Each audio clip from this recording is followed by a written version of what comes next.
Hi, and welcome to Country Cooking and Living.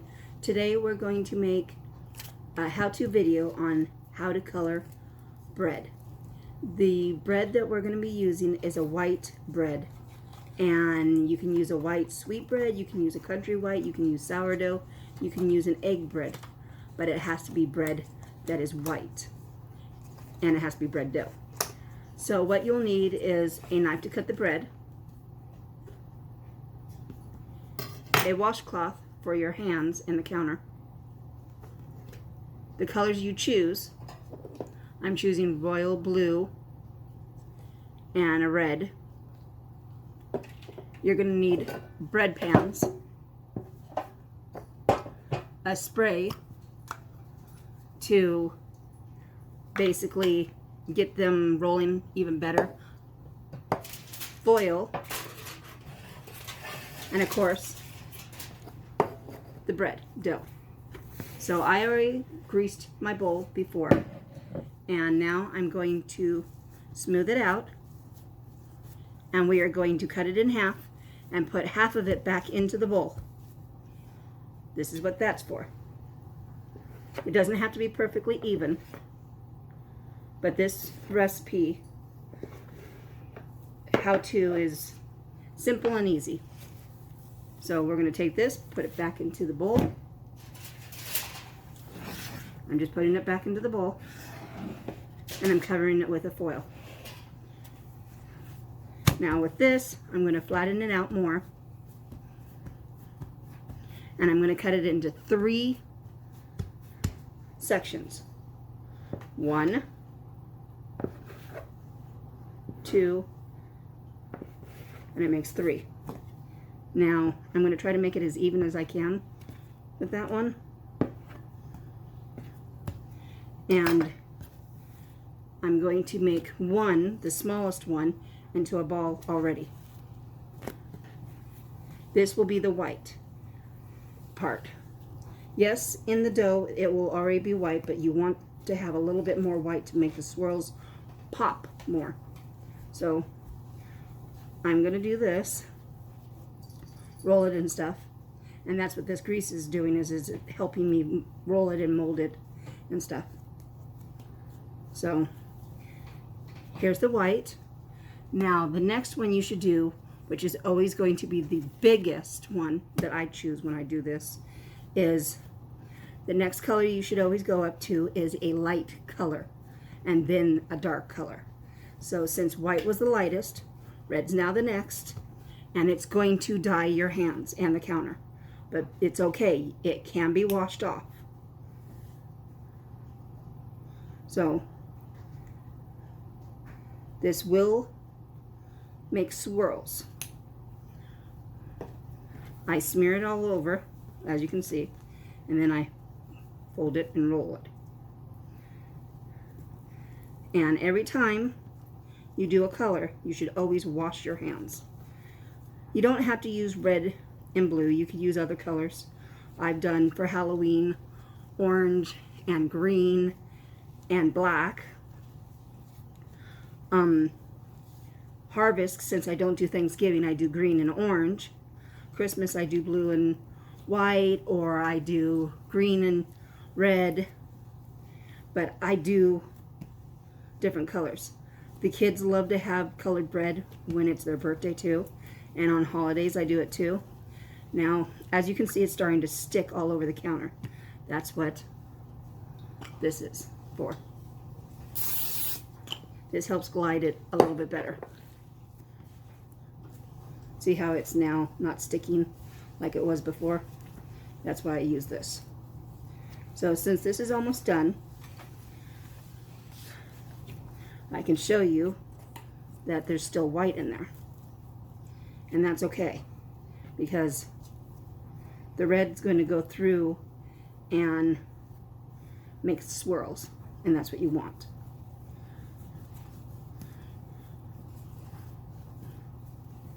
So this is pretty much done with the colors, and as you can see, they're starting to swirl.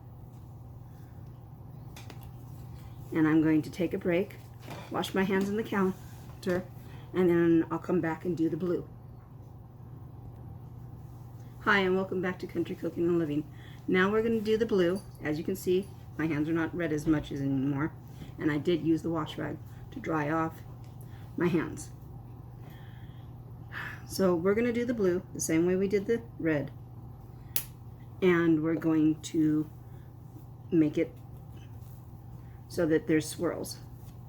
Now, I always fold it into there and I shape it and stuff, but the reason why is because when I'm molding it, it makes the swirls and the blue go all over the place. It's okay if it leaks on the counter because it can be cleaned up. You know how many times I do this daily or during the year. As you can see, the blue's coming out, and it's a pretty blue. It almost looks like the flag's blue.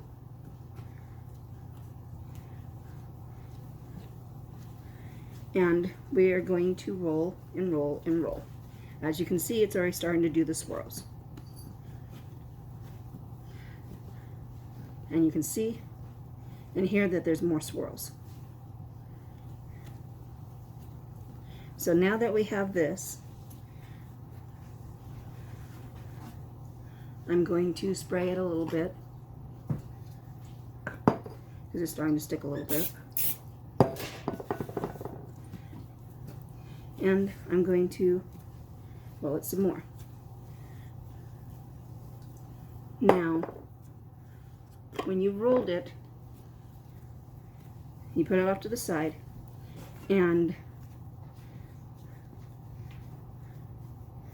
you wash your hands again, wash the counter, and when we come back, I'll spray the pans and I will show you how I do the rest of the bread.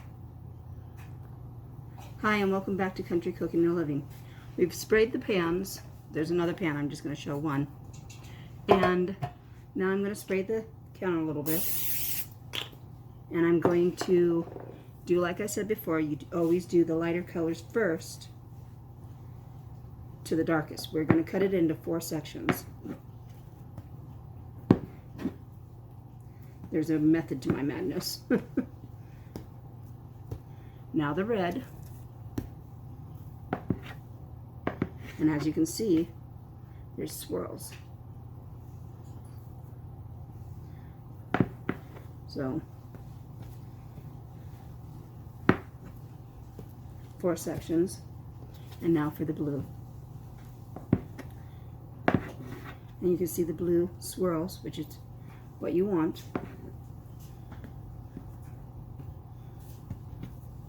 Blue swirls. Okay, now this may sound difficult, but you take the 3, move them into bunches so that they're out of the way, but you take the 3, red, white, and blue is what we have, and you twist it and around it, and now you have a dough that's got red, white, and blue. This shapes it into a ball. You want that ball to be off to the side, and you just do this a couple times with all the little groups.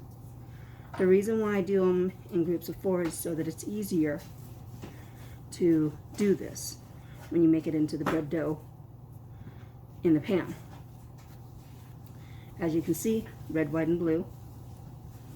And now for the other one. And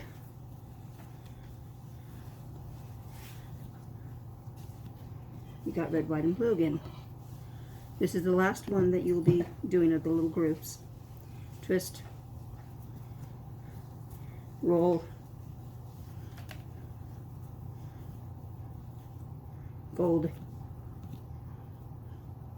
Really easy.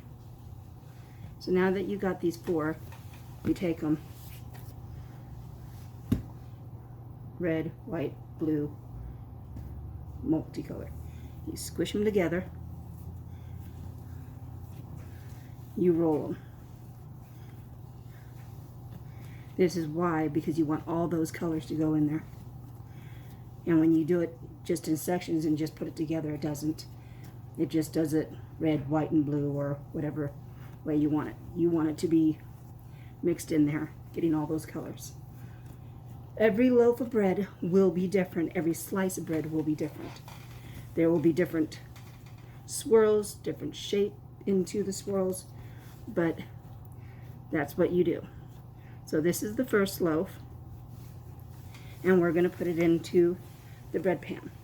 I'm going to do another loaf off camera, and I will show you it afterwards in the pan. So here's the pan. We're putting it in. We put it in. I spray it so that it doesn't stick. And then I put it off to the side with the foil, and I wait an hour for it to rise or double in size. And then whatever the recipe calls for cooking it in the temp, you do that.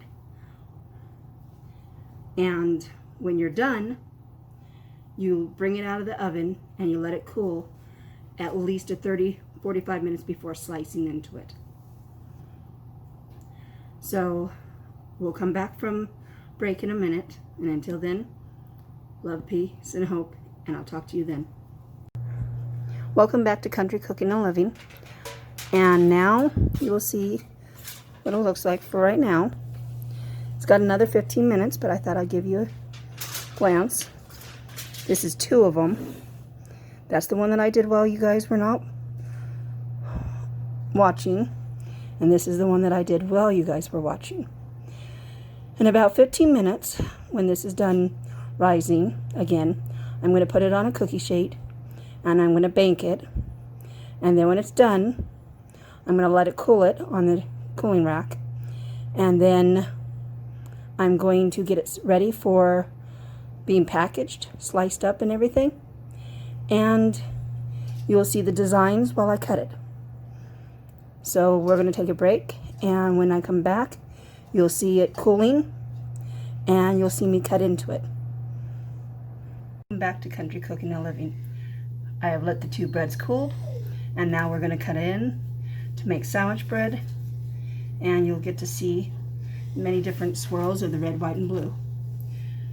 When doing it on these lines like these, you get an idea of where the bread will be cut down, and it'll be easier for you to cut up into nice slices.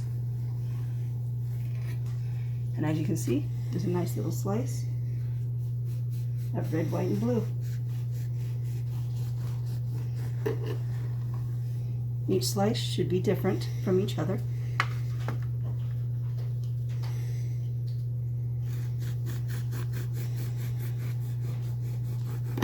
And when you make this into a sandwich, it'll be just the same as a regular slice of bread, just very colorful. I flip it over usually because it's easier to cut, as you can see.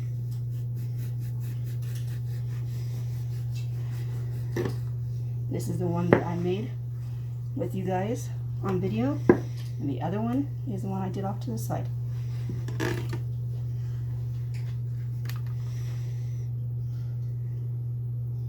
Sometimes the lines don't show as well on certain slices, but this is what it is.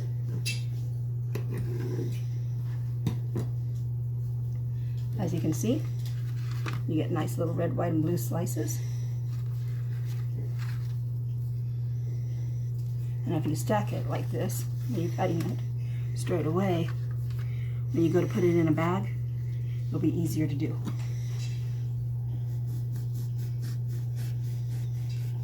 This is a white country bread recipe that I used.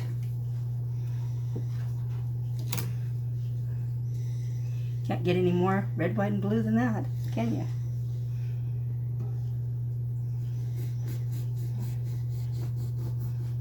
Yes, I know, I make it look so easy. But as fast as I cut this up, it goes quicker for my kids and my husband and the sandwiches. This one's a little thick. Kids will be fighting over this one soon enough. I hate cutting these like this one.